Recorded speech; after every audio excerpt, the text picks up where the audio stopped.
Grabe, napakayaman mo, no? Yes, yes. Gaano kalaking pera yung nagagastos mo sa isang araw? Sa isang araw, actually, yung pinakamalaking nagastos ko is 1 trillion. 1 trillion? Yes, USD. Ano, sa 1 trillion, anong nabibili mo dun sa isang araw? Actually, bumili ako ng planeta. Actually, hindi naman yung buong planeta.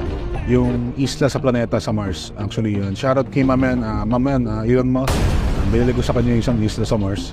So, wala akong magawa sa pera. Sabi ko, piling ko kailangan kong gastusin to kasi baka mamaya magawa na naman namin na, alam mo yun, pampaapoy. Panggatong. Gatong actually. Kami ganun kakayaman, oh. Panggatong nyo lang yung pera. Hindi naman sa panggatong, pero minsan ano na siya. Actually, toilet paper. Pamuna sa puwet. Yes, yes. Ano itong taong to? Grabe. O sige, ngayon tatanungin kita. Ano ang mas mahalaga? Diploma o diskarte? Sikat yun eh. Sikat yun na tanong eh.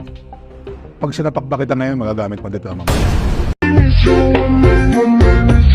If ever lang, sapakin kita na itong vibranium ko ng mga alas. Actually, shoutout pala kay sa Wakanda.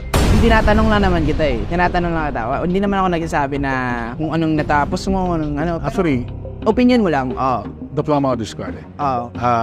Marami akong nakitang mga schools na kaya kong bilhin, ina-snap, tapos papasira ako ulit.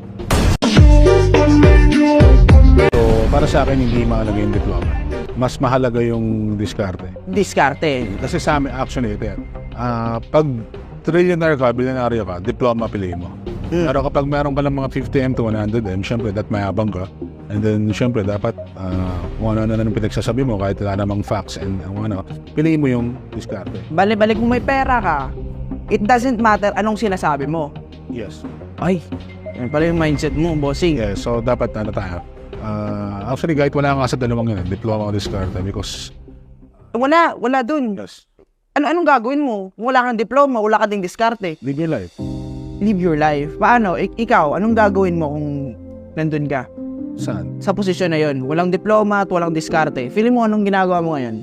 Eh di sana nandun ako, nandito ako. Ayaw nga, tama na. How should I know?